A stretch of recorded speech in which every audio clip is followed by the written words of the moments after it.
Escaped Sapiens. Will the widespread adoption of advanced drone technology produce a safer world in which less combatants are put in harm's way, and where soldiers and peacekeepers are able to act more precisely and humanely in a crisis zone? Or will the prospect of clean and remote warfare lead governments to engage in more conflict and enable both state and non-state actors to cheaply expand their arsenals? In this episode of the Escape Sapiens podcast, I speak with Michael Boyle, who is an associate professor of political science at LaSalle University and a senior fellow of the Foreign Policy Research Institute in the US. We discuss the increasing use of drones in combat, policing, and surveillance, and the tactical, political, legal, and practical implications of their introduction.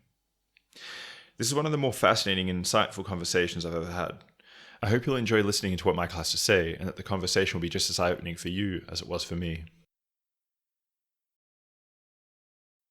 I noticed you were a fellow. You were a Fulbright fellow in ANU. What connected you to ANU in Australia? Yeah, so I spent a year in Australia. I absolutely had a wonderful time. It was around 2004, 2005. I was working on my first book, which was an outgrowth of my doctoral dissertation. And my doctoral dissertation was on violence in post-conflict states. So that's one of the ways that I got to looking at drones later, is looking at political violence. That's really the angle that I came at drones from. So my first book was on violence in post-conflict states, and I published the book in around 2014. It took me a while to get the book finally finished. But of the case studies in the book, I did Kosovo, Bosnia, Rwanda, and East Timor. And I was interested particularly in the East Timor aspect because Australia, as you know, had led the intervention in East Timor in 1999. And I wanted to go to East Timor to do some field work as well as to work with people in the ANU who had done the kind of Asia-Pacific security stuff that I really hadn't done as part of my doctoral dissertation. So I applied to go and be based in the Department of International Relations in the Research School of Asian and Pacific Studies at ANU. And I had a wonderful year there working with some of the experts that were there. And then I did a lot of work on the sort of historical background in East Timor, the Australian intervention. I did interviews with policymakers. And then I actually went to East Timor to try to collect crime statistics and violence statistics. Because what I was attempting to track in the book was, what are the factors that make different post-conflict environments more or less violent? And there tends to be this kind of conventional assumption that once the war ends, you no longer have violence. But what I was actually trying to explore in the book was that actually you get multiple forms of violence, whether it would be criminal violence, forms of strategic violence. And I was particularly looking at how when an armed group breaks apart into multiple factions, more or less, how factionalism within them drives post-conflict violence, often in a way that is kind of a little bit misleading because it doesn't restart the war, but you have sort of mass-scale gang violence. And actually, as I was working on this, we started to see that dynamic emerge very much in Iraq, where the U.S. invasion in 2003 overthrew the Iraqi state, mass-scale factional violence, and it slipped back into civil war within a year or two. But I had started working on that first, looking at Kosovo, looking at violence against Serbs by the KLA and factions within the KLA in Kosovo, and then I went to look at East Timor. And East Timor was an interesting case because there was comparatively less violence than you might have expected. And so that was almost, in a sense, a case where I wanted to know kind of why the dog didn't bark. Why was there less violence there than there were in some other post-conflict states? Were you able to work out why? Was there anything you could determine? Yeah, so I basically the overall argument of the book, it has to do a little bit about strategic incentives. In other words, is a group brought into the settlement, and what kind of material or what I call domestic rewards are given to the group to essentially be able to pay off its members. So you need to think about armed groups that are fighting civil wars as having an internal constituency they need to satisfy with rewards. But it was also about their internal organizational capacity for what I called in-group policing, the extent to which they retained internal security forces, internal intelligence forces that allowed them to control their factions. And when you had cases under which those groups were more or less kept more or less intact, they were actually better off in controlling violence than they were if they were forcibly demobilized. If you forcibly demobilized them into an army, but they had to shed off some of their policing functions and intelligence functions, you had more violence. So if you take out the leadership structure, that's when you get sort of these disintegrated factions that... Or if you take them out, or weirdly, if the leadership structure goes legitimate. So one problem that we have in a lot of these cases is the leadership of an existing armed group goes into the political party structure. And then what happens is when you have the sort of mechanisms of control over violence decay, you start to have mass-scale factional violence.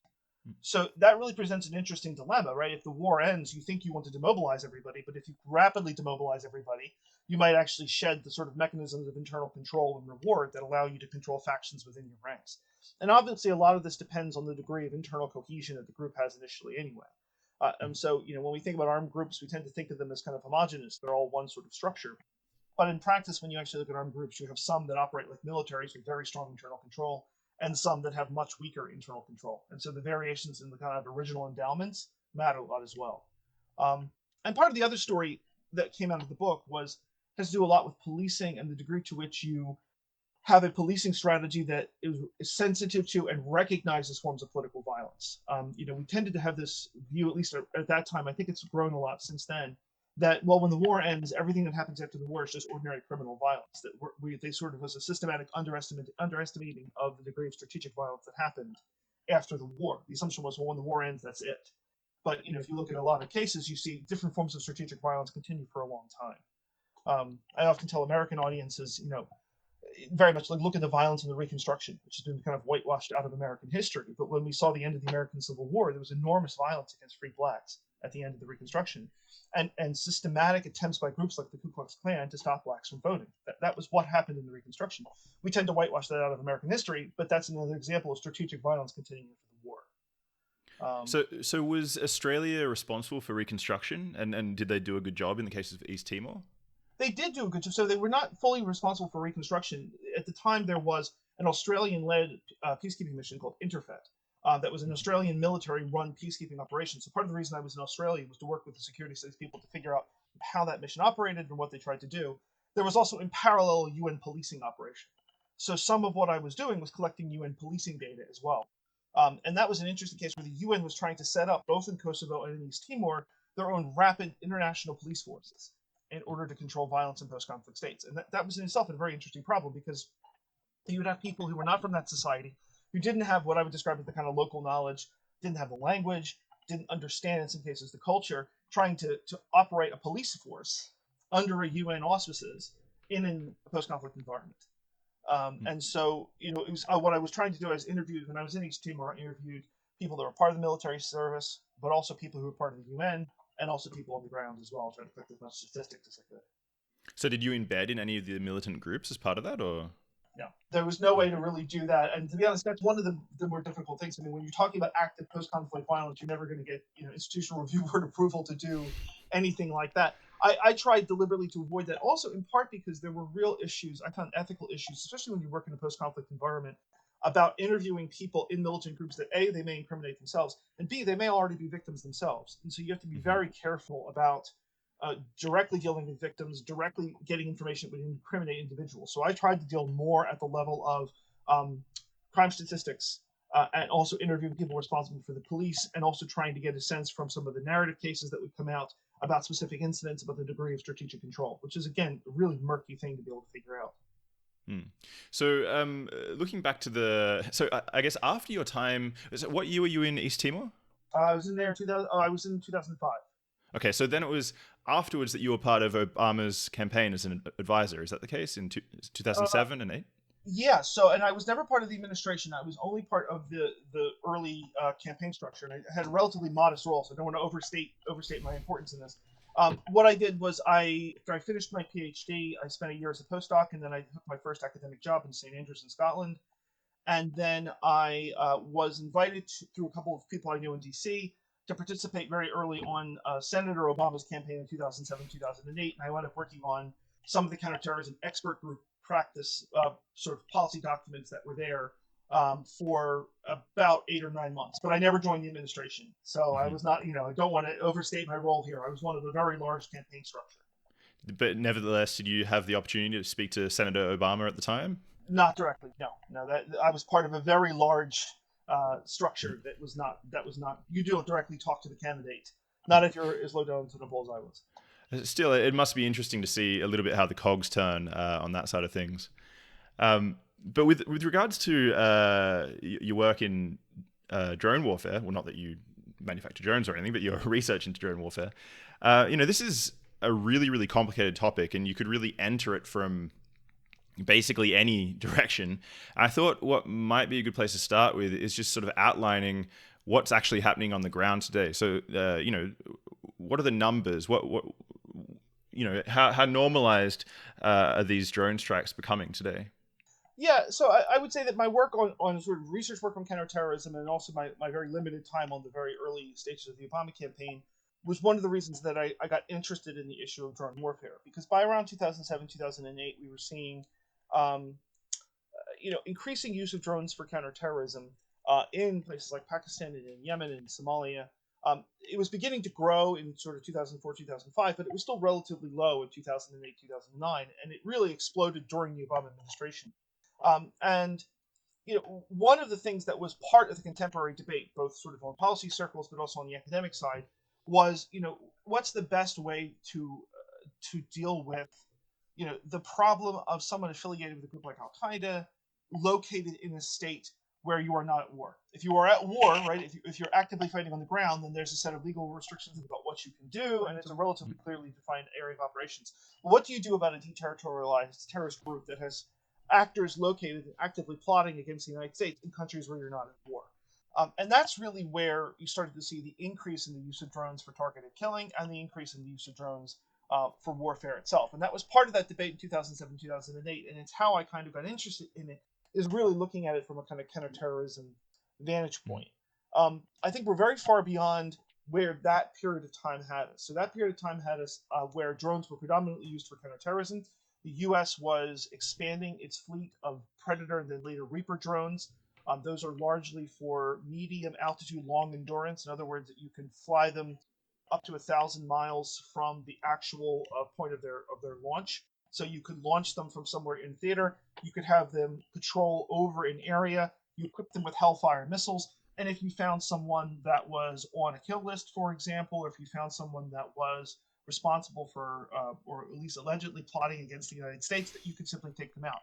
And the original impetus behind this was to say, what if you saw Osama bin Laden, right? We go back to that period of time, and there were cases where the U.S. reported that they thought they had seen Osama bin Laden in 2000 and 1999. They saw a tall man in white flowing robes. But the problem at the time was drones were not equipped with missiles. And they could only monitor, and they could only capture video. So you would capture video, you would essentially convey the video, but you had to get another plane there in order to take the strike. And that took time, and that meant that it was an ineffective counterterrorism tool. By 2007, 2008, the problem of how you affix a missile, specifically a Hellfire missile to a Reaper drone, had been resolved. And it was beginning to become as a kind of routine counterterrorism tool. And that's kind of how I got into looking at the problem of drones, which is to say, all right, now we have the ability to go into the sky and to strike at will. And we can do it in countries where we're not necessarily legally at war. Is that a good thing or not? How often should that be used? And you could make an argument that you would want to have the ability to do that for a very high-ranking terrorist operative. Go back to the Osama bin Laden example. I think a lot of people would argue, well, if you had Osama bin Laden, the leader of Al Qaeda, in your sights, and you knew that he was actively plotting against the United States and other countries and was going to inflict harm on civilians, that you could make a case to say, well, taking out leaders is acceptable. But the question is, how far does that go? How much of a routine tool does that actually become? And so, building on some of the work that I did both academically on counterterrorism, some of the work that I had done in policy on counterterrorism, that was really the question that got me into drones. So I guess the ideal target would be someone like Osama. But in practice, who are the targets and who's selecting them? So the U.S. approach is that the targets are generally people what they call Al-Qaeda or associated forces. And that's an elastic term. So, clearly, if you think about someone like bin Laden, that's clearly Al-Qaeda. If you had someone in part of the Al-Qaeda leadership, that's clear. What got complicated and what got a bit messier under the Obama administration and has remained messy under the Trump administration has been, what do we mean by associated forces? So who's associated with Al-Qaeda? Who's in their kind of milieu? And does that involve just people who are officially part of Al-Qaeda or part of aligned militant groups? Because Al-Qaeda has a web of alliances with other militant groups that are in various degrees of operational sort of effectiveness, but nonetheless they are affiliated. So, for example, do you strike the Taliban? Do you strike the Pakistani branch of the Taliban? Do you strike the Haqqani network, which is targeting U.S. troops in Afghanistan?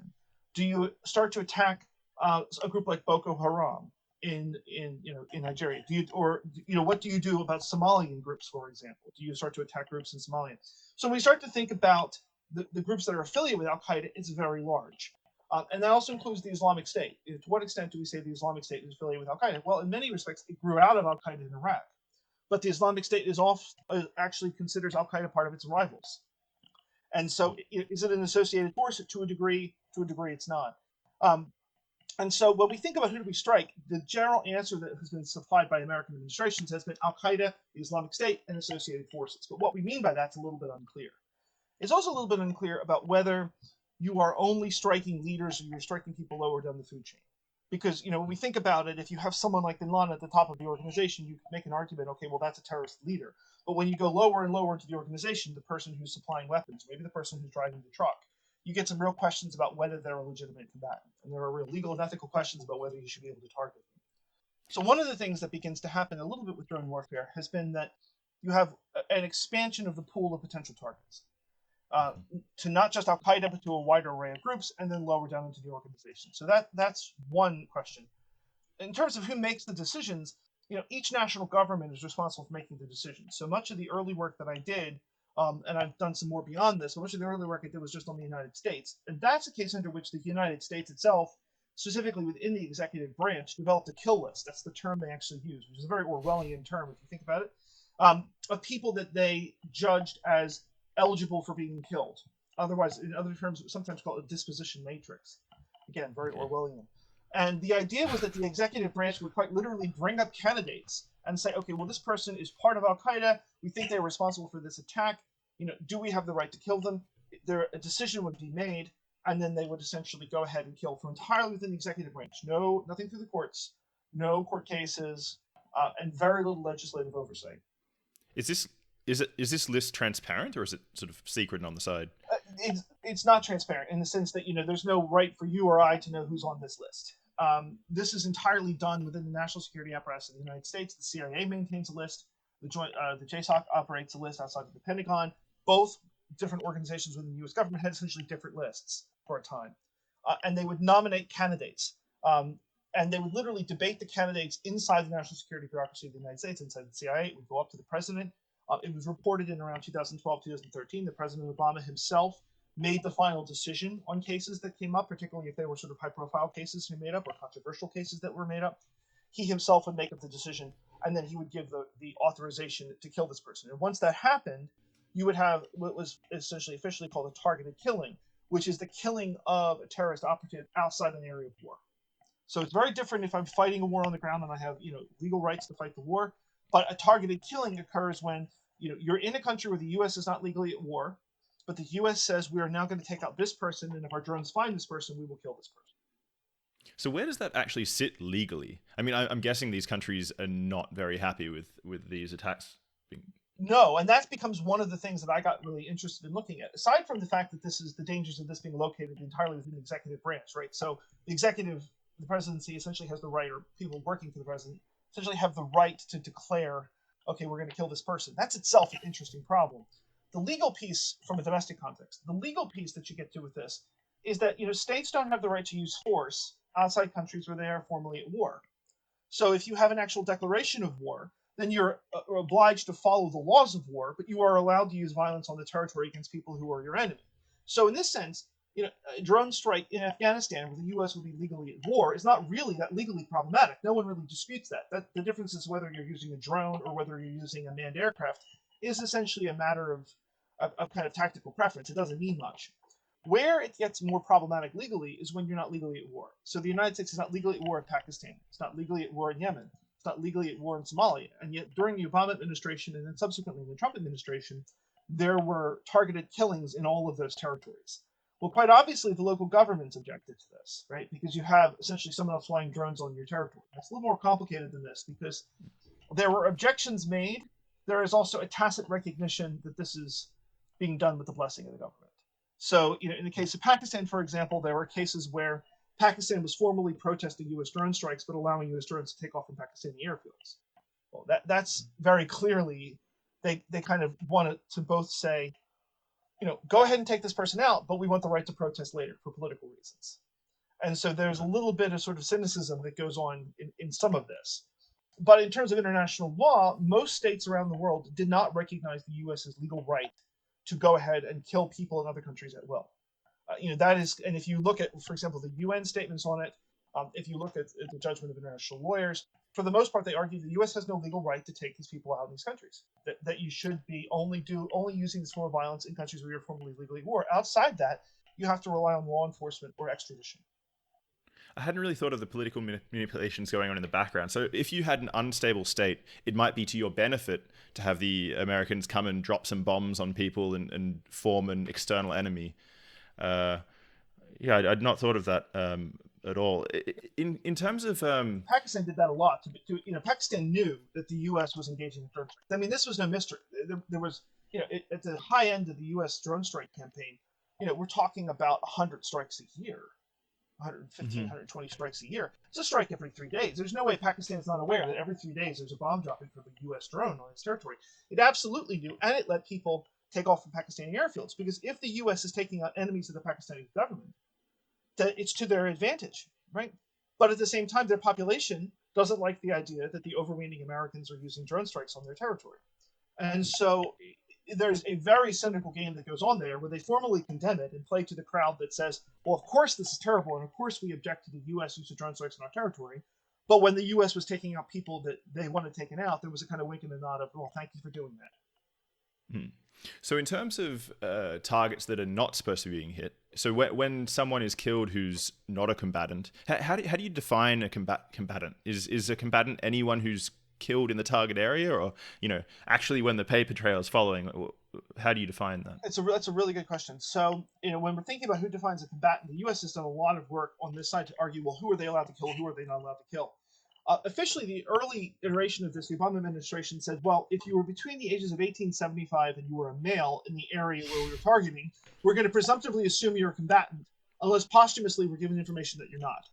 So I assume that you're a combatant unless factually I'm not, unless I get information later. The U.S. also engaged in what was called signature strikes, which is where they would attack someone based on a pattern of behavior rather than knowing their identity. So it wasn't that they would be able to say, well, this is, this person responsible for this particular attack, but they would see them, for example, loading something into a truck, or doing look like weapons training, or preparing something that looked like an attack and a strike. And so the U.S. always argued that it had higher levels of discrimination about who it targeted than its critics suggested. So if you were to talk to U.S. national security officials, for example, in the Obama administration, the answer was always, there's this notion that we're just sort of recklessly killing people. We're not. We have a very sophisticated process inside the government to make sure that targets are legitimate. We have lawyers looking at it. We have ethical experts looking at it. And we will only get people who were involved in active hostilities against the United States by being part of a group like Al-Qaeda that has declared war against the United States. The problem here at the core of it is that the evidentiary standard for a lot of this isn't clear. So because it was all conducted within the executive branch and it was all classified, the government wasn't really producing any evidence that said, well, this is why we targeted these 60 people in this country. We had evidence that these people were responsible for being involved in Al-Qaeda, being involved in active plots. The problem that you had was the government was essentially collecting dossiers on people, convicting them more or less through a non-legal or non-judicial procedure inside the executive branch, carrying out an authorization of a targeted killing that person, then later saying, trust us, we got it right. Trust us, this was a bad guy, we don't do this recklessly. And the part of what got really tricky about this is when you start to look at civilian casualties, for example, there's no good official data on civilian casualties. The Obama administration would often say, and John Brennan, who was one of the counterterrorism advisors for the Obama administration, was quoted as saying, it's in the single digits, that these weapons are so remarkably precise that we know so much more than we know about who we kill on a normal battlefield with drone, because we can watch them for such a long period of time and there's such a dense kind of intelligence network behind the targeting that these things, the number of civilian casualties are in the single digits. The problem is external actors who also collected data on this found that it was much higher than that. Mm-hmm. And so how does the comparison look by the numbers? I mean, the U.S. numbers the U.S. government's numbers are incredibly low. I think that, if my memory is correct, they said something like it was a little over 100 civilians they could confirm that they killed in all of their drone strikes up to 2016. That's just not plausible based on what we're seeing in a lot of newspaper accounts. So my suspicion is the truth is somewhere between what the U.S. government has estimated, but also not as high perhaps as the newspaper accounts. And the reason why the newspaper accounts are a problem is because we know that groups like, for example, the Taliban will spin stories about drone strikes on the ground. Oh, this drone strike killed 30 people. Well, the journalist will report that. That doesn't necessarily mean that that's true, because groups like the Taliban and Al-Qaeda are perfectly well aware that playing up for propaganda purposes the costs of drone strikes, it works to their advantage. So the truth is, it's probably somewhere between what the U.S. government's kind of lowball estimate and the estimates that are produced by journalistic sources. But where that sits is very hard to tell. So, what happens when someone who is not, between 18 and 75 and male in the target zone is hit? Because there are cases that are admitted to being mistakes. So, who's responsible in that case? Is there any accountability, or what happens there? There is an accountability. I think one of the things that would be unfair to say, and this is specifically talking about the U.S. cases, and drones in other countries operate differently, and every country has their own procedures. But if we were thinking about the U.S., I do think the argument that the U.S. simply fires and forgets, that it just simply kills women and children on the territory, there's no evidence that that's true. What there is evidence is that when that happens, and there's clear evidence that a child was killed or a non-combatant was killed, that there is a process inside the government to attribute responsibility. And there are cases where the U.S. has made condolence payments and compensation payments to families that have been killed in drone strikes. I think the issue here is that it's very hard for us to tell from the outside kind of what's the process inside that makes those judgments. We don't have information that they have. So, what the U.S. is saying is, trust us, we know a lot. We have a lot more video footage than you do. We have a big intelligence network that's telling us things that you don't know. We're adjudicating this, and we're being fair if we make a mistake and kill people. Hard to tell if that's actually in fact true. And I think it's also worth putting this, though, as much criticism as the U.S. comes under, and I'm one of the people who's made criticisms of U.S. drone strike policy. As much criticism as the U.S. comes under, it's worth also thinking about this in contrast to normal warfighting. Right? If we were fighting a normal war without drones and without the ability to monitor for a long time, I would be dropping bombs from 30,000 feet. I wouldn't be seeing who's there. I probably wouldn't have as much information about the targets. And there are always cases where non-combatants are killed within wars. The question is, are whether drones are worse, right, or better. Yeah. And the argument that is often made is, actually, this is the most precise form of warfare in human history, that the U.S. is being extraordinarily careful, that the idea that we're simply recklessly going around droning people is simply not true. That's possibly true. We don't have enough evidence to adjudicate whether that is actually true. The other question is whether it's leading you to do things you wouldn't ordinarily do. In other words, whether the drones are leading you to bomb more countries than you might otherwise bomb, to attack more militant networks than you might otherwise try to do if your own pilots are at risk. So I think you can sort of criticize it on two grounds. One, on the we don't really know what's happening on the battlefield ground, and secondly, on sort of what is this doing to your choices. That's something I really wanted to ask you about. I mean, if you're not seeing body bags coming home and you're sort of separating yourself from the victim at the same time, and I suppose if you don't have any boots on the ground but you're just doing drone strikes, then you're not embedding reporters either. Right. I wonder if there's this sort of separation from the action that's incentivizing more of this sort of action. Is that what seems to be the case? Or? Yeah, I mean, it's a really good question. There's a lot of debate of whether we're moving to a society that wants to kind of hide warfare, that we don't really want to admit the cost of warfare. If we were to go back and think about, for example, the Second World War, it was very hard to hide the effects of the Second World War. People were being drafted. You saw the war wounded. Even in the Vietnam War, for example, the U.S. regularly reported the number that were killed every night. And there's a lot of evidence to suggest that the governments are casualty sensitive. And if governments are casualty sensitive and sensitive towards imposing the cost of a war on its population, and it's worth thinking that the U.S. essentially more or less ran the entire Iraq and Afghanistan war through supplemental appropriations designed not to raise taxes, right? Essentially to say to people, your taxes aren't going to go up and you're not going to, your children are not going to get drafted. So we're going to try and essentially wage this war. We're going to do it in another country. It doesn't really affect your day-to-day life. It's essentially the way we fought wars in the last 20 to 30 years. And drones, in a sense, are a natural evolution to this. We don't put a pilot at risk. We have a very high information-rich warfare, and we're able to essentially conduct very low-level violence to keep taking out our enemies abroad without actually transferring the cost of the population or even making the population largely aware of it. And so, when you see the drone strikes, for example, they're a very small story in the newspaper. Most people don't pay attention to the fact that the U.S. was dropping a bomb every 3 days in Pakistan. Those people wouldn't have been aware of that in 2010, 2011. And similarly, the Trump administration has shifted towards much more drone use in Somalia, for example. So we've seen, the theater of drone operations shift under Trump towards Somalia and to a lesser degree towards Yemen. And we've seen, the U.S. be involved in drone overflights in Libya and places like that. Very little discussion in the American domestic context. Why? Because you've been able to sort of remove that from our day-to-day life. And that's what drones represent, another step of countries trying to do so, in part because there's a concern about, how casualty sensitive our democratic publics, and how much do they really want to pay the cost of war? If we actually saw what we were doing and were aware of paying the cost of it, would we be more reluctant to do it?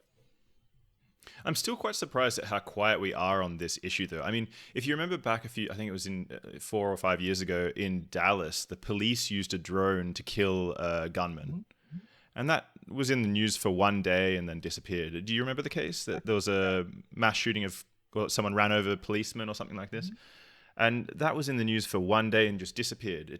But it's a huge thing, really. It's a big step it's a big change in how you actually operate on the ground. Oh, absolutely. And I think one of the stories that I try and draw out in the book that I published on this is the degree to which drones are beginning to enable surveillance in the United States and in other countries as well. I focus more on the United States as an American, but there's accounts in other countries as well that has become rapidly normalized. I mean, if you were to go back and say that we would have had the FBI doing overflights or Customs and Border Patrol doing overflights over the border 15 to 20 years ago, it would raise eyebrows.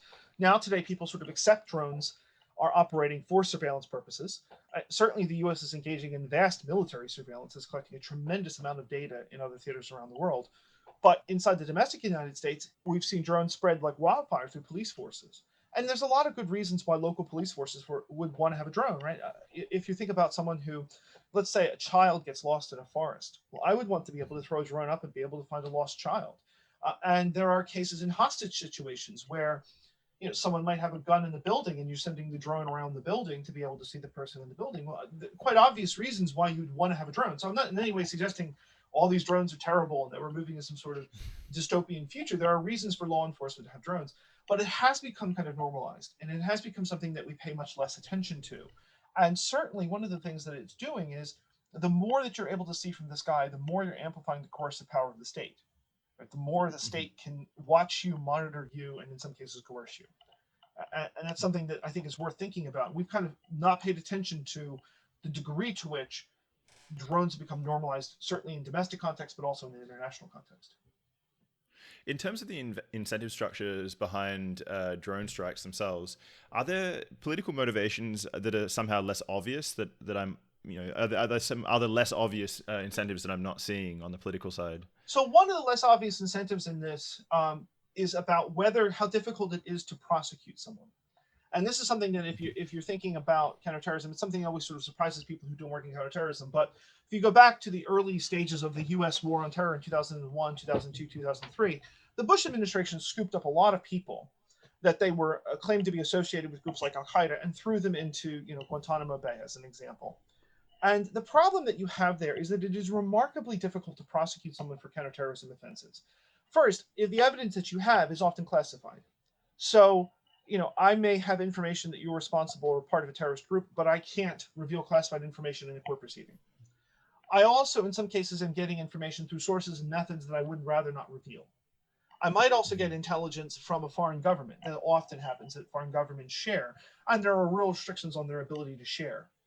There's also a question about whether you would get a conviction and whether the standard of activity that you see is enough to get a conviction in a civilian court. So, maybe you are responsible for loading bombs onto a truck. I might not get that conviction in a civilian court if it doesn't meet the standard of evidence or the standard of proof that is required to get the conviction. And so convictions in a civilian court for counterterrorism offenses are not that easy to get sometimes, especially if some of the evidence is secret. And this is why the U.S. spent a number of years setting up military tribunals in Guantanamo Bay in order to do a kind of judicial due process, but to pay attention to classified evidence and to pay attention to the sensitivities of dumping this information out in the public domain. All of this suggests that one of the reasons why drone strikes happen is because sometimes it's harder to arrest people than to kill them. It's counterintuitive, but if you think about it, if someone is an Al-Qaeda operative in Yemen, and you're telling me that the option is I have to go in with special forces into a country that I don't have overflight rights in, or have very limited overflight rights in, take the physical risk involved in capturing this person, get this person to a jail, then I have to bring the lawyers in, then I have to present evidence, then I have to somehow get a conviction, and then I have to figure out where I'm going to put this person in jail, because especially in the US, we have a case where people don't want them in the conventional jails, right? So members of Congress will turn around and say, I don't want terrorists in my jail in Milwaukee, get them out. That's an enormous legal and political problem. And this is one of the arguments that is made as to why the U.S. began to rely on drone strikes. If you're in the Obama administration and later in the Trump administration, you have a much bigger problem arresting people. You face a much greater risk your own people will be killed. You have a set of legal problems, a set of political problems. If you use a drone and simply eliminate them, problem solved. So it's the easy option by several orders of magnitude. And that in itself is a problem. So in terms of through the Obama administration, then Trump, is it just the numbers that have changed, or is there also a qualitative change that's happened as well? So I think one of the things that I am concerned about is under the Trump administration, there's been comparatively less attention paid to this. And I think it's partially because of the amount of the scandals in the Trump administration, as well as the sort of coronavirus pandemic. You're going to see there's less attention paid to drone strikes. So if we look at patterns of drone strikes that were in the United States, at least, and again, I'm speaking entirely of U.S.-based targeted killings, you start to see the high point in around 2011, 2012, and then in May 2013, President Obama released a policy document that was essentially tightening the standards for civilian casualties. He more or less said, I want to have a 99% certainty of civilian casualties. And he also implemented a series of reporting standards designed to clean up the process by which drone strikes were done inside the US government. And that had a real impact. From May 2013 to 2016, you see drone strikes level off and drop to a very small number. And so essentially the US goes from using the tool very commonly in a number of different theaters in 2010, 2011, 2012. By 2013 to 2016, they become much more selective in the use of it. And that's one of the reasons why drone strikes sort of fell off and people paying attention to it. If you start to use it much more selectively, people are naturally going to see less controversy associated with it. The problem that we had is because, as I said, the entire infrastructure built around drone strikes is located within the executive branch. That was then handed over to Donald Trump.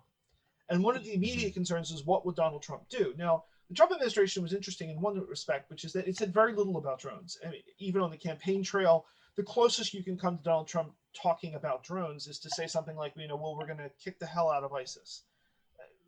It's not really clear what that means. In practice, what actually happened were a couple things.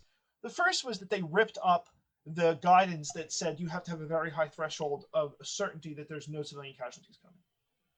And so the military, this is what Trump meant by, I'm going to unleash the military. I'm no longer going to tie their hands. I mean, the overarching argument of the Republicans under the Trump administration was that the Obama administration had lawyered everything to death and had then tied the hands of the military with a whole series of legal restrictions. The Trump administration is never going to rip this up. And so they ripped that up. Then he took all of the reporting requirements that President Obama had implemented and were finally coming to sort of fruition in 2015, 2016, and threw them out. So there are no more reporting requirements about civilian casualties. So that meant that the process went further into the shadows. And then the theater of war shifted in part away from Pakistan. So significantly less drone strikes under Trump on Pakistan, more drone strikes in Somalia.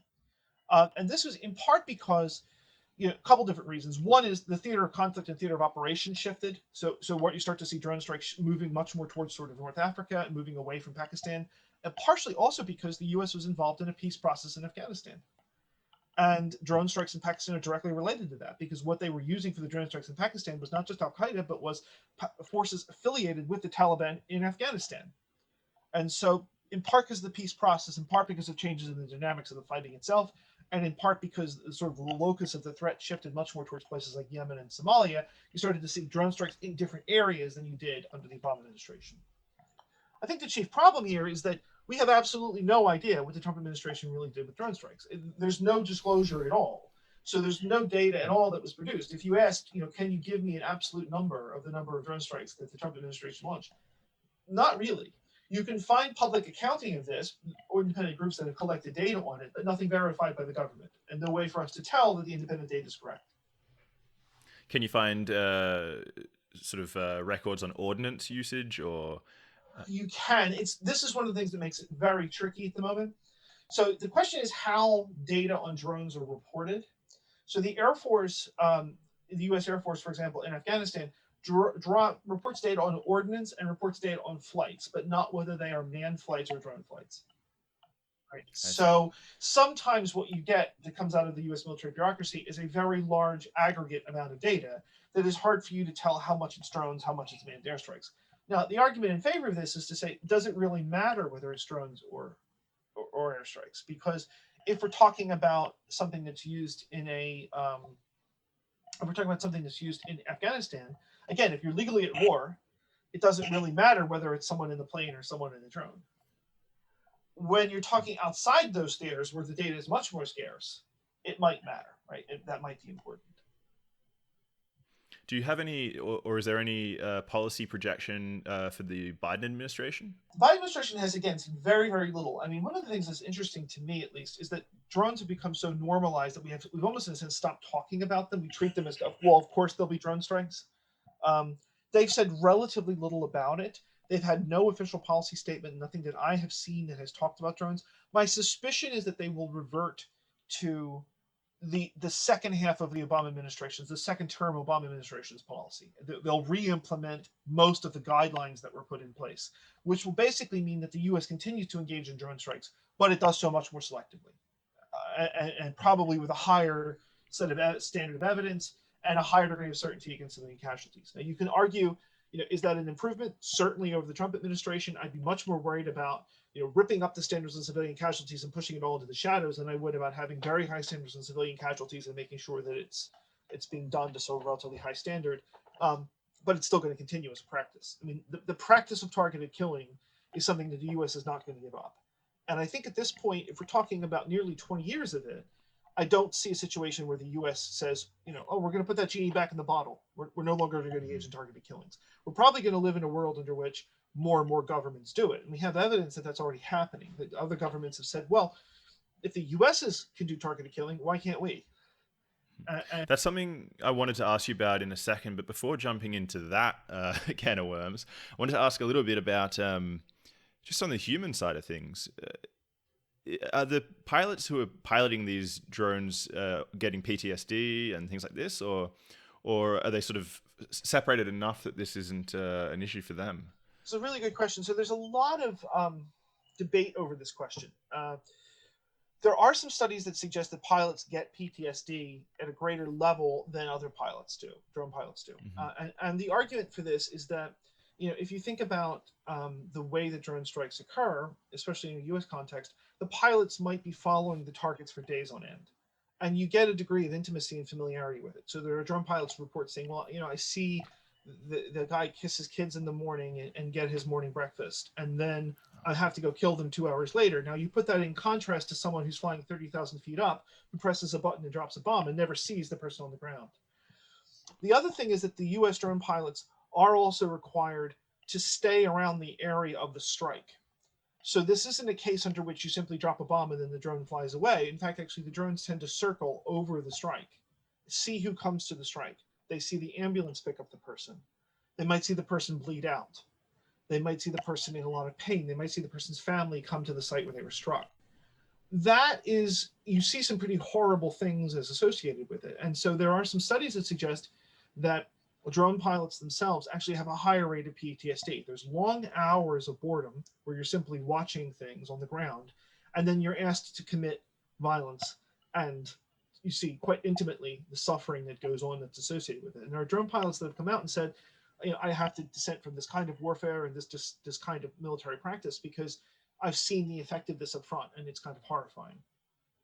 And I guess then after they pull the trigger and they loiter for 2 hours, then that night they drive home to their own families, kiss their own kids goodnight. And that would mess with you a lot, I imagine. It does. And there's people who say, it's very difficult to kill someone in the afternoon and then go to your kid's soccer game. That there's a sort of degree of dislocation that's associated with it. And it's something that, if you think about it in the nature of warfare, it's a really unusual thing. I mean, normally when we're used to the idea of sending someone to war, we send them to war and we expect that they're there fighting for 6 months or a year or 2 years, and they're in a specific context. They're surrounded by people who are fighting all the time, and their entire sort of social world is dominated by that. We're not used to sending people to war for 8-hour shifts and sending them home. And there is some evidence to suggest that really does get to people. The military spent a bit of time trying to work out how do we provide kind of emotional support, mental health support, and make sure that people are not suffering from a degree of trauma associated with engaging in this kind of violence. It's definitely something about the dislocation of it. People also argue, there's a video game aspect to this where you become desensitized to it, and in fact, you're actually indifferent to the casualties. And there's less and less evidence that that's true. in fact, actually, more people say no. It's quite the opposite. I'm following this. I know that I'm responsible for this activity. I'm going to make sure that it's lawful. I'm going to make sure that it's careful. So I think when we think about it, there's a sort of stereotype that this is video game warfare. I think that that's probably a stereotype that doesn't work. It's actually much more complicated than that. People are being monitored themselves. That's one of the things drone pilots tell you when they're speak to them. And I did a bunch of interviews as part of the work that I did on this.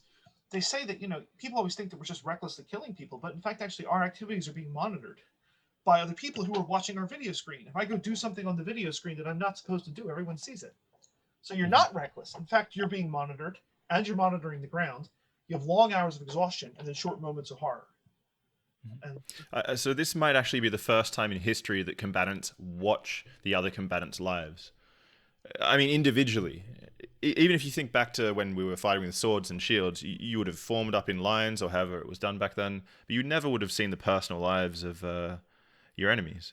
Yeah, when we think about whether this has an impact on it, a lot of what training is designed to do, or at least some forms of military training are designed to do, is to depersonalize the enemy so make it easier to kill. If I recognize you as a person with similar needs and similar experiences and similar desires to me, it might be harder for me to kill you. And so a lot of what we think about with warfare is about trying to demonize the enemy so that we know that we have to kill them. And a lot of training is about so that you don't flinch at that moment, right? I mean, militaries, even in the conventional way, you're in a high stress, highly dangerous environment. You cannot have people who are in a trench line shooting at someone who's coming at them and stop and say, well, should I shoot that person? Is that a person like me? You have to, in a sense, they have to be willing to pull the trigger. So a lot of military discipline is about getting over our natural reluctance to kill. And there is some evidence to suggest that when people see their enemy humanized in some way, they won't do it. So you can find lots of anecdotal accounts and historical accounts of people saying, I was about to come on this group of soldiers and I stopped and I saw this person taking a bath. And I just couldn't bring myself to shoot them when they were in that vulnerable state. There's lots of cases under which when you begin to recognize the common humanity of the person on the other side, that it somehow becomes more difficult to kill rather than easier. So do you think before artificial intelligence comes in, this could actually be an aspect which limits the violence? As in, this could be a positive side, potentially, of drones being used? I mean, I think you could see, I think the bigger issue, it would matter much more, that humanization would matter much more if the pilots, I think, had a lot of discretion. In a sense, like if they were sitting there making the decisions about, I'm going to kill this person, I'm not going to kill this person. But it doesn't really work that way. Because it's a bureaucratic and political process behind them while leaders are making decisions, and because they're engaging in a kind of rule-governed process, whether they are humanized, they see the sort of humanity of their target, in the sense, is beside the point. They have a job to do, and they have to do the job that they've been asked to do. I see. I think it would matter much more if they were making discretionary choices, but in many cases, they're being asked to do a fairly rule-governed task.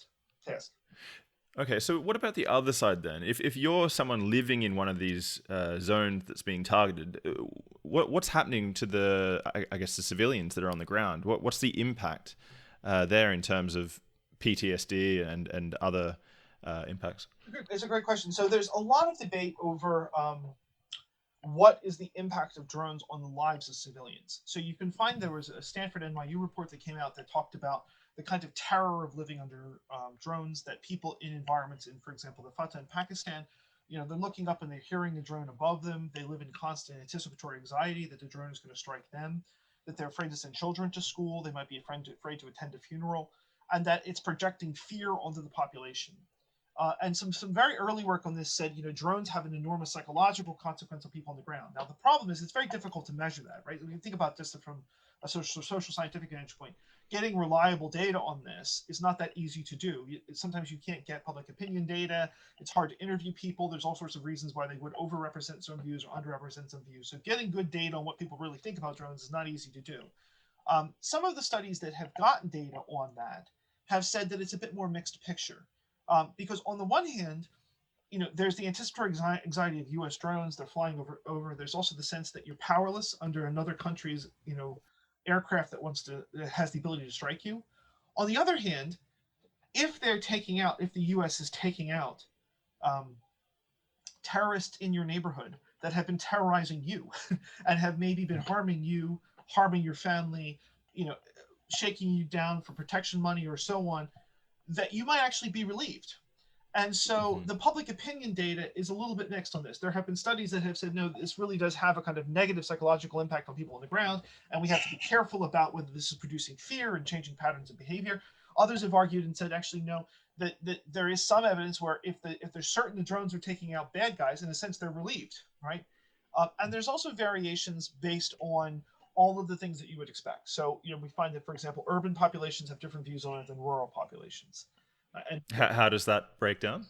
so I've seen different reports on this. One report on this says, urban elites with lots of information are sometimes more relieved that it's happening, right? Where than you would think. Others have argued that in fact actually it cuts the opposite way. That urban elites. So there's been different studies that have cut this. So the other thing I wanted to ask about is, at a strategic level, is the United States opening itself up to new forms of aggression from foreign actors?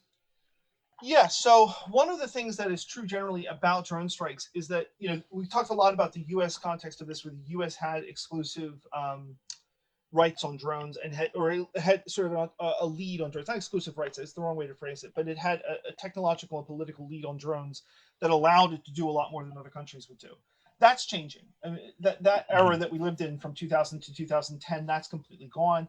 What we're seeing now is a case under which many other countries have their own drones capabilities, and they're able to engage in the same kind of strikes. Now, interestingly, they're not generally doing it the way the U.S. has done it. So we're not seeing a lot of targeted killings emerge. You have seen targeted killings in Pakistan, for example, and Nigeria and Iraq. All three of those governments have engaged in targeted killings and cited the American example. Israel has also engaged in targeted killings. But when we think about other countries, China's developed a very substantial drone fleet. Russia's developed a very substantial drone fleet.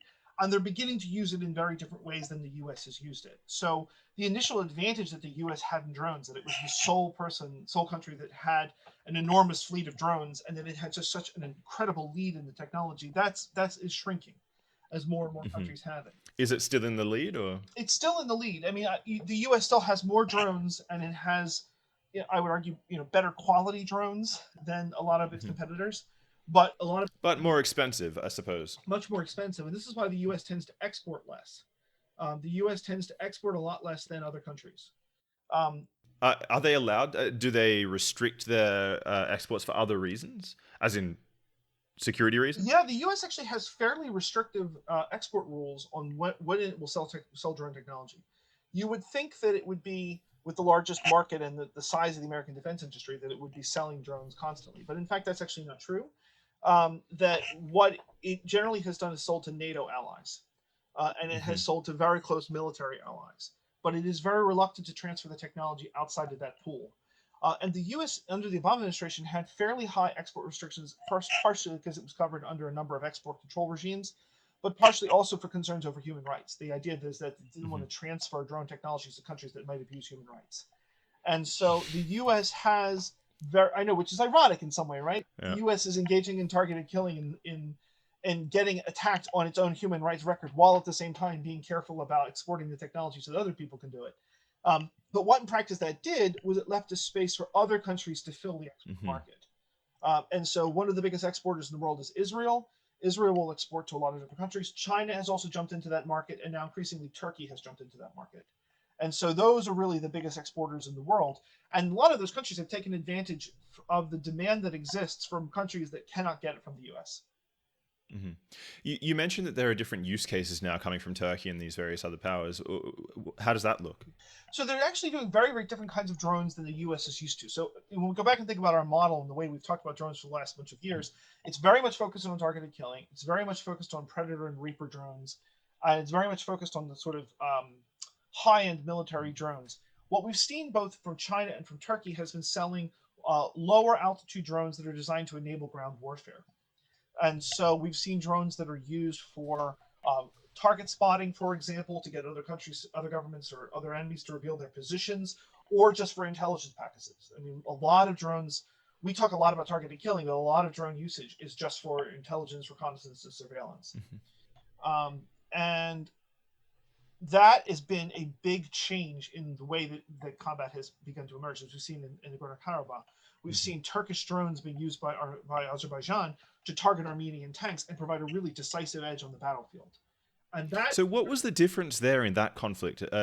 Why was it so decisive in this case? so in that particular case, Turkey has a very good drone export program. It can sell has quite a wide range of models, and it transferred a lot of its models to Azerbaijan with support of the government. So the Turkish government was more or less supporting Azerbaijan. Azerbaijan then very effectively used their drones to get into the sky and to spot Armenian tanks, and also then to get Armenian forces to reveal their positions. So you would fly the Mm-hmm. drone in the air, someone would take a shot at the drone, and it would reveal their positions. And they were able to use it to wipe out a lot of Armenian ground forces, including using loitering munitions, which are basically when the drone has a grenade and drops it on a trench, for example, where people are located. They were able to do that very effectively. And so Armenia had real serious battlefield losses as a combination of both ground force units from Azerbaijan and Turkish drones in the sky. Well, from loitering munitions, but also just regular drones that are designed to get them to sort of appear in public, spot their targets, or whatever. That really played a very decisive battle in rolling back a lot of Armenia's territorial advantages and inflicting such losses that eventually they sued for peace. And that's why that's drawn so much attention, because those drones that were being used by Azerbaijan are not anywhere as sophisticated as the Reaper drones that the US were using. I mean, they were much smaller, much more cost efficient, much more able to be deployed on a battlefield context, and they were hugely effective. And we But they were a step up from what was being used in Syria by ISIS, right? Yeah, so what's being used by ISIS in Syria are largely the commercial drones. ISIS has actually specialized very much in retrofitting commercial drones with munitions or grenades or so on, and they've been able to do that in order to essentially drop bombs from the sky, right, and to put pressure on U.S. forces from the sky. That is different than what is happening here. So I would say if you're thinking about this in kind of tiering of the system, the commercial drones are at one level. The next level up would be what Turkey was selling Azerbaijan, which is integrated with ground units, and that's been very effective. And those sort of small drones that are tactical use drones have been used in Libya, they've been used in Syria, and they've now been used in Azerbaijan-Armenia war. I think we're going to start to see that level of drone usage, that sort of small drone usage, in order to kind of, in a sense, turbocharge your effectiveness on the battlefield, become more and more common in the future. Is the technology mainly restricted to aerial combat, or are we also seeing ground-based and, I guess, submarines and Oh things like this coming? yeah, no, I mean unmanned technology. The term unmanned technology is moving to a lot of different theaters, and so we're starting to see ground-based are already ground-based autonomous or unmanned, not autonomous, unmanned robots that are designed to conduct tasks. They've moved relatively slowly. Russia's invested more money on them than Mm-hmm. a lot of other countries. Where you're really starting to see the explosion of unmanned technologies under the water, particularly for Mm-hmm. subs, for looking for mines, for example, but also conducting surveillance. And it makes a lot of sense. If I was going to have a submarine under the water that was trying to detect someone's defenses, for example, I wouldn't want to risk people in it. So if I can do that with an unmanned sub, that's a great thing. And both the U.S. and China are investing a lot in that. So I would expect the drone war to essentially move to the seas first, rather than on land. On land, there are a lot of obstacles about just getting them to move as effectively as they should, and to enable it. You're also going to start to see drones much, much more being used on the battlefield purposes. I mean, again, we're much more used to the U.S. high-level, very expensive, 15,000 feet up style drones. You're going to start seeing many, many more drones being used for technical use on the battlefield. That's beginning to enable people to fight. So are we in a new arms race, essentially? Yeah, I would argue that we are. I mean, I've written a piece on this that talks a little bit about the race for drones. In a sense, it's hard to judge it because a lot of countries around the world want to build a drone fleet, even if what they want to build when they build a drone fleet is a kind of boutique or symbolic fleet. So, if we go back and look at the number of countries around the world that have drones, it's over 100 countries in the world have drones. Many of their drone fleets are relatively small symbolic fleets. They have some that they can fly. They want to show that they can do it. But you are seeing a race in drone capabilities, and you are seeing where more and more countries are trying to get the ability to sort of help their ground forces in the way that we've seen in the Azerbaijan case, or to be able to just engage in, for example, in loitering munitions. So you are starting to see a race around the world for drone technology. And certainly as the floodgates have opened for both China and Turkey, and to a lesser extent Israel, selling to more and more actors, plus the US market exporting as well, we're going to start to see more and more of a kind of race for drones and drones capabilities be part of the kind of great powers race that you see among states. One thing I wanted to ask about is traceability. Before, if you shot down a aircraft and the pilot came down, you'd have the pilot and you could say that's an American pilot. But now you could have a drone that's really doesn't carry any flag. Are we seeing this sort of thing happening? Or Yeah, so plausible deniability is a big problem for drones. I mean, obviously, if it's a relatively large drone, you know who it is, right? If you can sometimes trace it. And so there are cases under which, if you shoot down an American Global Hawk drone, it's not going to be hard for you to figure out that's an American Global Hawk drone.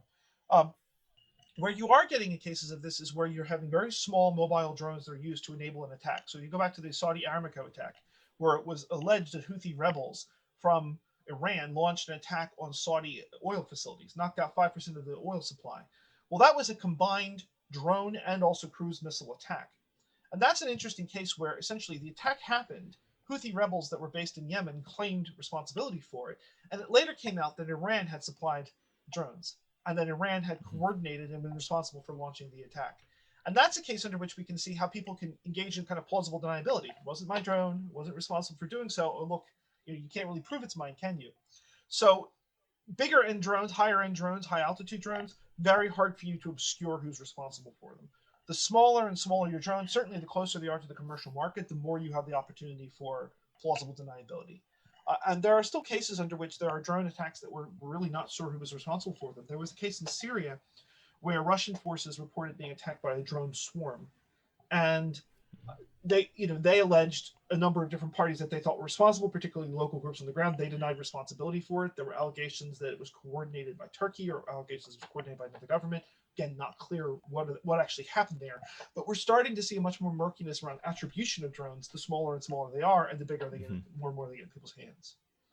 Do you think that's the direction that this technology is going to be pushed towards, smaller and swarms, rather than the big Global Hawk? Yeah, the global. If you start to think about something like a Global Hawk, which works like a U-2 aircraft, it's just too expensive and it's just too high capability to be used by the vast number of actors. There's a small number of governments in the world that A, could afford it, and B, have a reason to afford something on that end. So there's a kind of high-level drone competition that you're going to start to see among countries like the United States and China. But for the much of the rest of the world, drones are going to get smaller, they're going to get more mobile, they're going to get more adaptable, and they're going to enable ground forces. And so as they get into more and more people's hands, you see the technology shrink. And even to the point where the US is starting to say they're not sure how much value they have in their traditional medium altitude drones. So when we think about targeted killing, for example, a lot of the attention was spent on Predator and Reaper drones. The Predator's already retired. The US is considering retiring large numbers of the Reaper drones because that's less valuable to them than battlefield drones or the kind of high-end surveillance drones. So I would say the market is kind of bifurcating in a sense, but much, much more of the explosion will be in small mobile drones. And what about countermeasures? Is that also a huge market? That's a massive market, and it's a really difficult problem. So if you think about counter drone technology, seems fairly obvious. What do you want to do? You want to knock the drone out of the sky, but it's actually not as obvious as you think. So you can try geofencing, in other words, programming into the hardware of the drone, the software of the drones, where it can go. So in the U.S., if you try to fly a drone into a nuclear facility or you try and fly a drone into the White House, it's not going to work. I won't. Yeah, it won't work. There was famously a case, I can't remember how many years ago, maybe 5 or 6 years ago, where someone bought a drone. They lived not too far from the White House. They may have drank too much that night. The drone flew out the window and landed on the White House lawn, and they woke up that morning with the security services standing at their door saying, "What did you do?" That's impossible now. If you try to program a drone to fly into the White House, it's not going to happen. And so geofencing is one way that you can stop it, but geofencing can ultimately be hacked. I mean, if you're capable enough, you can do that. So has the law moved quickly on the domestic side?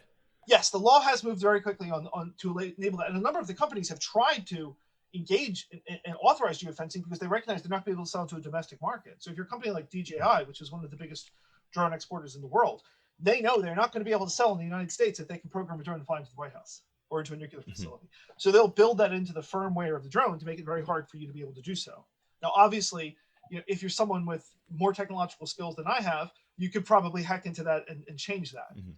The other question is, can you knock it down? And there's a whole bunch of different types of technology that are able to knock down or disable drones from the sky. But one of the interesting problems from this is first, how do you disable from the sky without harming anybody? If I just knock it down and it falls down and it harms somebody, I'm responsible.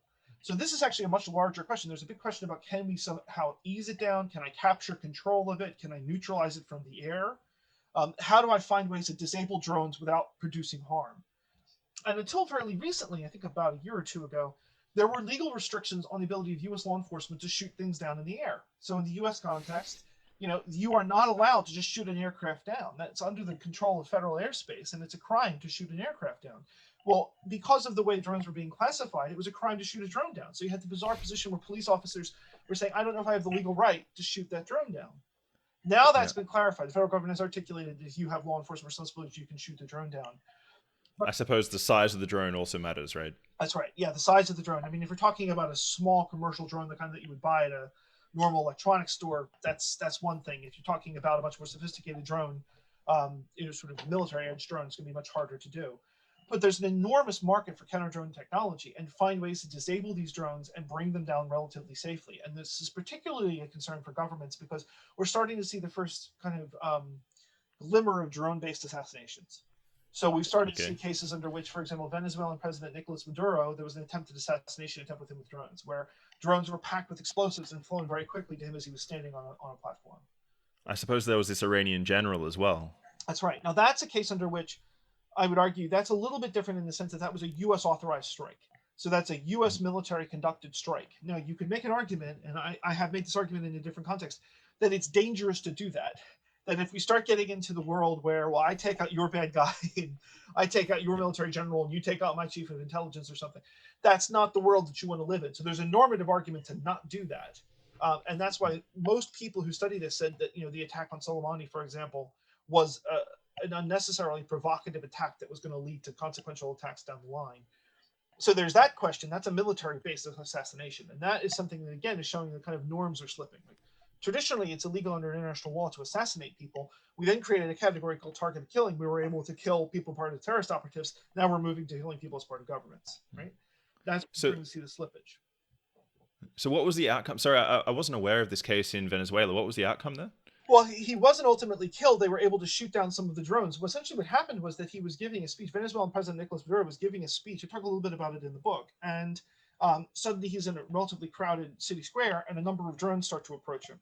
Security services around him saw the drones, took up shotguns, and literally shot down the drones. And right now, that's one of the things that people tend to do to get around drones. You have plenty of cases in the U.S. military of their anti-drone technology is literally a guy with a shotgun knocking it down, because it's sometimes easier than any other way of you having of doing it. But one of the drones got relatively close to him, exploded in front of him, and you actually can find pictures of him ducking and being rushed off the scene. And there were some light injuries that were associated with it. But it pointed to a real vulnerability, right? If drones allow anybody to get into the sky, and if you can solve the problem of putting an explosive on the bottom of the drone, you can move into a world under which assassinating world leaders with drones is easier to do than you want it to be. Mm-hmm. And that's the first case under which we saw it was clearly political opposition in his own state was responsible for it. But again, no clear attribution of responsibility. Back to your problem of can I tell who's responsible? Not always. And what about in terms of artificial intelligence? Do we have artificial intelligence-enabled drones that are entering the skies, or? Yes, so that's one of the new frontiers that's going forward is to have AI-enabled drones, and there's the reasons why you would want to do that. Obviously, one of them is the very basic stuff. Would you want to have a drone that had an ability to adjust for wind or weather? Very early drones had real problems with an inability to adjust for wind and weather. And you would have cases where the early Predator and Reaper drones would literally not be able to fly if there were clouds in the sky or if it was bad wind that day. Well, you want to have AI to enable and stabilize the drone. So to have doing that is not that complicated. But there are increasing work done, for example, with drone swarms and an attempt to have AI to enable drones. So one of the things that's interesting about the way that the AI-enabled drones has been conceived of in the future is there's a real reluctance, especially on the US side, to have a fully autonomous AI-enabled drone. So the kind of Terminator model of a drone that has the ability to kill you, that is flying and making its own decisions, the US has sworn that it will not do.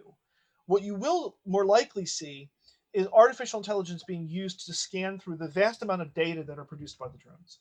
So, one of the things when you talk to drone operators, they say what people don't really understand is that US drones, in particular, and I speak more about that, but this is common in a lot of cases, collecting incredible amounts of information. I mean, incredible amounts of video, incredible amounts of imagery, incredible amounts of other forms of data, right? Because, of course, they're doing other kinds of surveillance data that they're there. That creates a really huge intelligence tail that they have to analyze very, very quickly.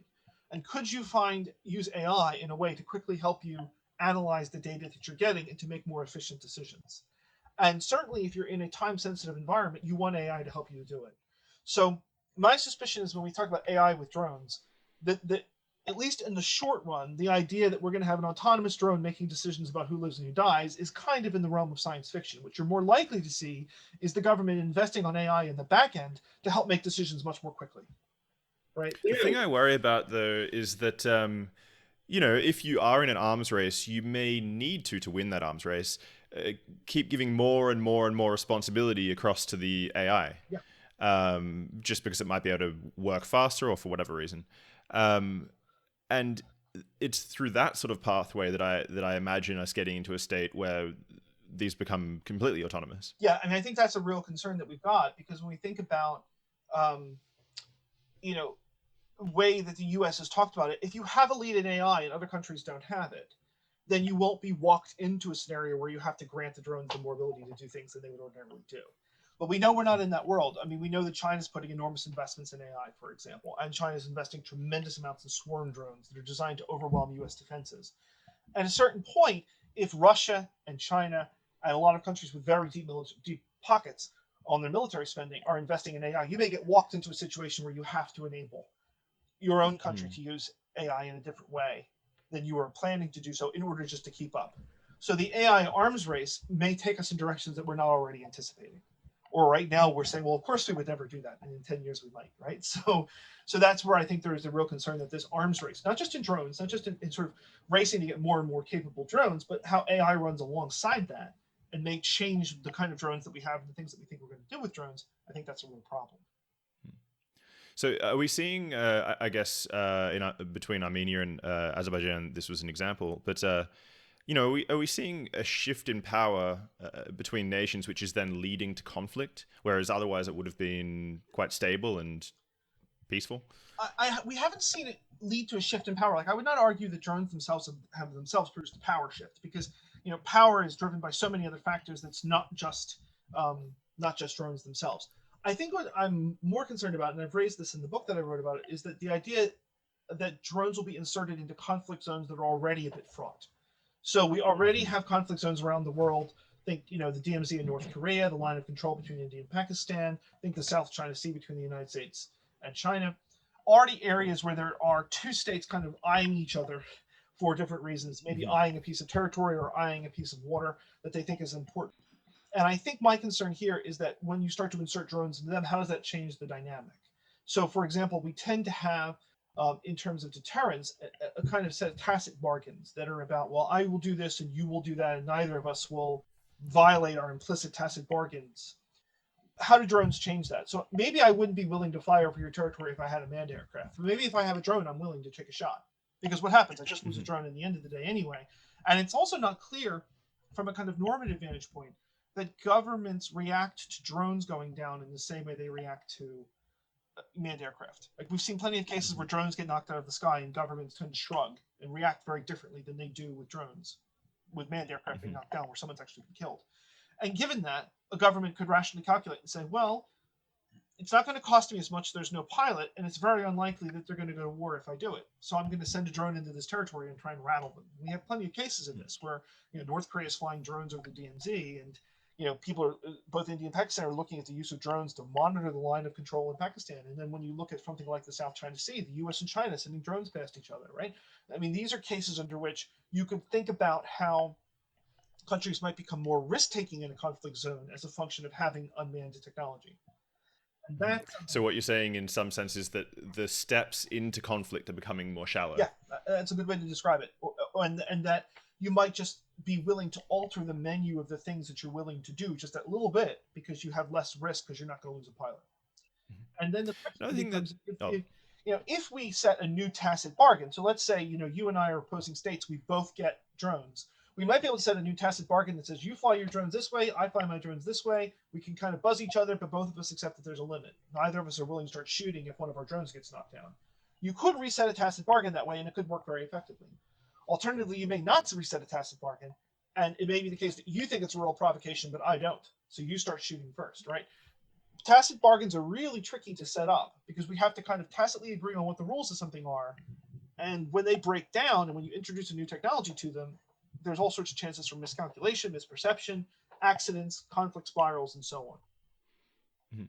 I guess when I was mentioning shifting of power balances.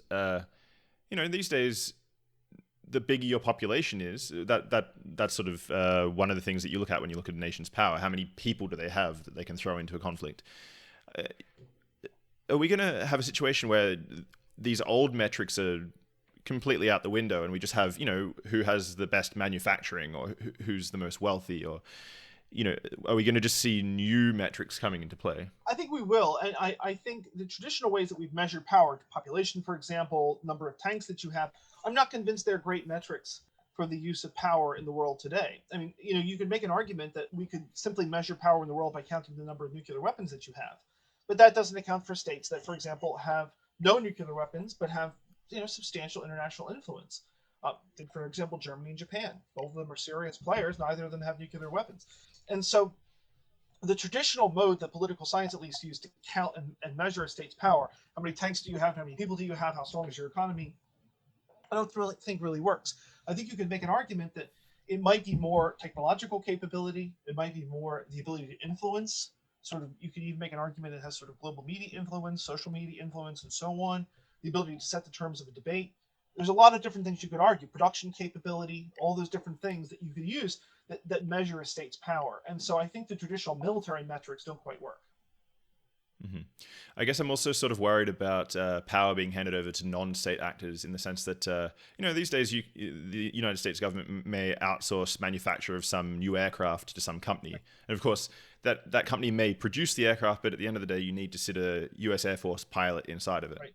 Whereas later on, if you have some company manufacturing drones and they're all artificial intelligence enabled, then they don't need the soldiers and sailors and pilots, and they could become a power all of their own if they really wanted. Yeah, I think you'll still need a decent base to be able to project power. I don't think you would be able to do it entirely on the basis of technology itself.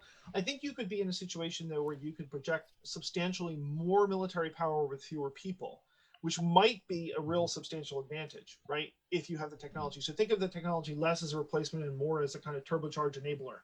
So if I have real technological investment, I might be able to use a lot fewer people, but have a much more bang for my buck. The technology also is a way of carrying influence with other states. So if you want to be taken seriously, having a powerful export market like Turkey has now done, has developed a powerful sort of niche in drone exports, is a good way to amplify your own power. Is a good way for you to be able to be effective in a way that because you're allowing other states to essentially get into the air in a way that they ordinarily wouldn't be able to do so. So how is the legal framework at the international level developing today? What's going on that side of things? So the short answer is, under the Trump administration, there was very little effort from the U.S. to do anything legally on drones. So when we think about the legal restrictions on drones, in a sense, there is no international law or regulatory framework that applies to it. There are some export control agreements that apply to how the U.S. itself can sell and other countries are allowed to sell. The Missile Technology Control Regime, for example, regulates some aspects of drone technology, or at least traditionally did. There's been some attempts to redefine drones away from that. But in terms of sort of use, if you're asking about the international legal standards on use, there's almost nothing. Militaries have been very reluctant to submit drones to regular arms control agreements or to sign up to a code of practice. Actually, in 2015, 2016, the Obama administration tried to implement this. They actually tried to spearhead an effort to set up a code of practice on use of drones, saying, okay, look, this is how we'll use drones. Everybody has to agree to not, use drones against civilians, for example, or so on.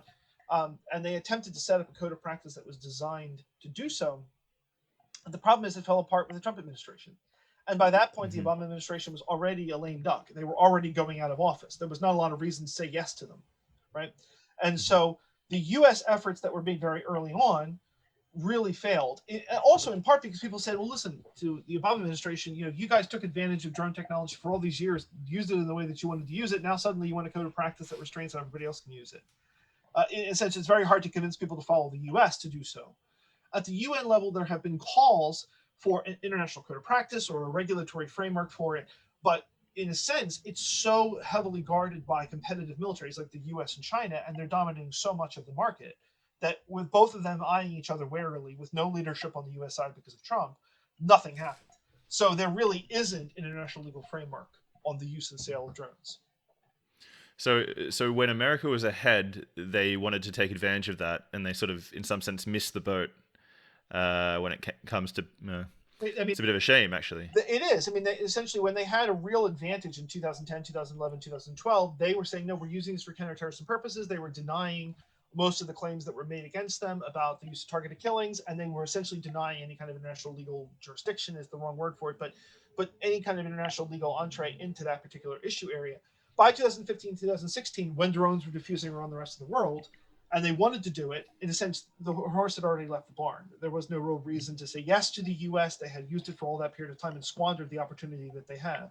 And it would be very hard to get, the existing drone exporting states, the states that are doing the most exporting in drones, like the US and China, but also increasingly Russia's investing in it, and Turkey's investing in it, as well as Israel, and get them to sit down and agree on standards for use and standards for sale. I mean, in a sense, China is taking advantage, selling to a lot of countries that the United States would not sell to for human rights reasons. So if you're a government that has human rights problems and you have a bad human rights record, or you're engaged in a conflict, the U.S. simply won't sell to you. But China will, and it's very hard to tell China, well, just give up these sales. They're simply not going to do so because the U.S. has asked them to. Do you think you need to see a Nagasaki or a Hiroshima to scare people into placing more strict regulations on top, or? I would hope not. I mean, obviously, you never want to imagine any kind of, tremendous atrocity, and I'm not convinced that you would see that outside something you wouldn't see something of that level of destruction outside, the use of, for example, a dirty bomb with a drone, which has been imagined, right? That people would put radiological material and fly it over a crowd. Outside something like that, it would be hard to imagine that kind of a disaster, and I would hope it wouldn't come to that. My hope would be that as the technology diffuses and it gets into the more and more hands of governments, and they begin to see it used for a much greater variety of purposes, that there comes to some sort of consensus among the leading players that everybody's better off if there's some rules about how it's used. Mm-hmm. Right now, while the market is kind of booming and you're having countries taking advantage of the sort of the latent demand for drones, I don't think that's likely to happen. But it is also the case that technology does diffuse, and then you get a kind of agreement about the way we're going to control it and the way we're going to treat it. So my hope would be it would be that.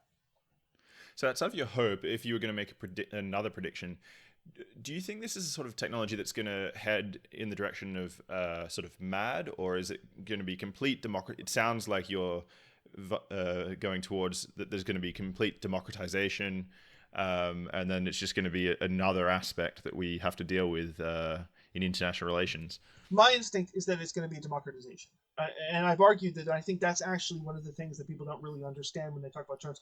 Drones democratize the airspace. That's what they do. Because if we think about it, if you were to go back even 20 to 30 years, who could get into the air? Governments, wealthy private companies, and in some cases, wealthy private citizens who had private aircraft. Otherwise, very hard to get into the air. Today, any of us can get into the air. But that also involves the Islamic State can get into the air. Political opposition can get into the air, right? There's no reason to assume a domestic actor inside the United States couldn't get into the air. You could have the far right getting into the air with commercial drones. It democratizes the airspace. And now increasingly, if we go back and think about governments with constrained defense budgets that don't have the deep pockets that a China does, that the United States does, right? They might have been able to have a very small or token air force. So now they can get into the air. So I think it's going to diffuse much more like low-end, like low-cost military technology, much like we can watch the Kalashnikov that diffused across the world, right? The AK-47s and so on. It will diffuse much more like that because the technology costs are so low that it's going to get into the hands of so many actors. And you will eventually have something like a terrorist attack with a drone. I mean, it's likely to assume that's going to happen. I don't think it's going to become common, a sort of, every couple of weeks experience, but at some point, somebody will succeed in doing a terrorist attack with a drone. And you will start to see more and more drone-level violence. And I think it's less likely to become mutually assured destruction, more likely to become mass diffusion. My hope is that once it gets in the hands of more actors, that governments are able to say, okay, everybody has an incentive to engage in some kind of minimal norm setting. And I don't think it'll be very strong, but minimal norm setting, minimal legal framework that governs their use to make sure they're not being used against people that they shouldn't be used. So at our current vantage point and at a level of policy, are you able to highlight a path that we could potentially aim for or go down, which would lead to a more peaceful and less violent world? You know, if you were given the reins Yeah, tomorrow, if I was given the reins you know. tomorrow, that's never going to happen. So I can feel if I were given the reins tomorrow, I would be attempting to, if I were the Biden administration, I would be attempting to table a set of, I guess, use frameworks, legal, whether that would be an international legal agreement or even just a regulatory use framework that would try and govern how this was used, particularly for things like vulnerable populations, refugee populations, but also in terms of domestic surveillance, or try and find some way to get some normative consensus on this. Because I think one of the things that worries me about drones, they're going to fly around the world. You're going to have a drones arms race between U.S. and China. That is already going to happen, right? That's not going to change. My concern is really, are you going to start to see drones used in a way that disadvantages the weak or the vulnerable in ways in a really serious way? So, for example, what's to stop a government using drones, armed drones, or just surveillance drones to attack its own population? What if you have a refugee population that you don't want on your territory? What's to stop you from using drones on them? And I would like to see some sort of minimal floor of legal or regulatory agreement of behavior that governments will willingly say, we will no longer do this. I don't think you're ever going to get an agreement that says we won't buy them. I don't think you're ever going to get an agreement that says we won't sell them. I don't think you're ever going to get an agreement that says we won't integrate them in our military for ordinary things like watching the perimeter of a military base. They're going to do that. But if you can get them to a code of practice to make sure that particularly vulnerable groups are protected, that's what I would sort of table my energies towards trying to do. So your approach would, in some sense, be tactical. Yeah. You really and realistic. You're never going to roll back the drone genies out of the bottle. Countries around the world are going to have this. There's going to be high-end military competition. In a perfect world, you have some degree of kind of understanding or at least communication around their use, so you prevent accidents, spirals, miscalculations, right? So you'd want some sort of rules about how they're used at the international level. And then you'd also want some rules about how they're used in the domestic context so that they don't, amplify the coercive power of the state. All you have to think about is what happens to a world under which we can engage in vast drone surveillance and you hand that to a pretty tough authoritarian state. Should there be any restrictions on the use of drones to monitor? Think, for example, the Uyghur concentration camps that China runs. Should there be something that is designed to stop that from enabling, mass-scale surveillance of that population? Or what if some country like Russia, for example, decides to use drones as part of an authoritarian crackdown? At the end of the day, there's not much to stop that from happening. You can't stop a government that has the drones from doing it. What you can try to do is raise the costs by tying their hands with as much international legal or regulatory framework as you can. It's sort of sobering when you think about the downstream effects of this new technology coming into play. Yeah. I think this might be a good place to wrap up. So I wanted to ask sort of for a projection on when do you think the first conflict we're going to see is that's completely autonomous and completely drone, as in no boots on the ground? I think they're a fairly long way off from that. I think that's, most countries that are using AI are, again, using it to enable it. They're not willing to sort of hand over the reins of the conflict itself to just AI-enabled drones. So I think the idea of us turning into kind of drone for drone or AI for AI-enabled conflict is pretty far off. I'm much more concerned about AI being used as a kind of quick shortcut that then enables mistakes. Like, what happens if you have AI algorithms that are designed to rapidly process information, but they get it wrong? And then they tell a normal aircraft, a normal drone, for example, to strike a particular target, and they do so in error. So if you're asking me kind of where I think AI-enabled conflicts are going to come, they're far more likely to come from an accident when the AI gets it wrong than they are from the kind of Terminator-style AI versus AI, at least in the short run. And again, I might be wrong about this. I mean, the governments right now, the U.S. is essentially saying we will not be walked into an AI-led conflict. We're always going to have a human being on the trigger. And I guess that also gives an additional layer to the plausible deniability, doesn't it? If you can say, oh, the AI gave me the wrong coordinates. Oh, they said there was a nuclear strike. Oh, Yeah, I'd never even thought of that aspect. And it's a really tricky problem, because then the first question is, you can have a chance of miscalculation and error, but you also have an interesting question about responsibility. Mm-hmm. So, much of our approaches towards warfare presumes a degree of responsibility. You may make a mistake on the battlefield, you're responsible. I make a mistake on the battlefield, I'm responsible. What if the AI gave me bad information? Who's responsible? This You is sue the company that made it. company that made it, the algorithm. How do you try an algorithm? I mean, this has been a serious question that's been made about the idea of having AI enabled drone strikes. Mm-hmm. With a drone strike right now, there is a drone pilot who's sitting in a ground control station controlling the drone. If that drone pilot goes and drops a bomb on a civilian target and kills civilians, that person will be held responsible in a court of law. Mm-hmm. But what if we just had a totally AI enabled drone? What if the AI enabled drone made a decision based on a bad algorithm, or based on faulty information or faulty parameters or whatever? What if they did that? How do you hold anybody responsible for it? If no one was involved in the decision, you can't hold anybody responsible. And this is why, from even within the military, there's a strong pushback towards AI-enabled stuff, saying, no, look, you have to be able to hold somebody responsible. There has to be one person who pulled the trigger and who's responsible. Mm-hmm. Right? So that's and we don't really have a good track record to this point. No. Well, I think that's a nice place to wrap up, Michael. It's really been a pleasure to speak with you. Thank you, Shane. I've learned a lot. So welcome back anytime. Thank you. I appreciate it. Thank you for having me. I appreciate it. I enjoyed it very much. Escaped Sapiens.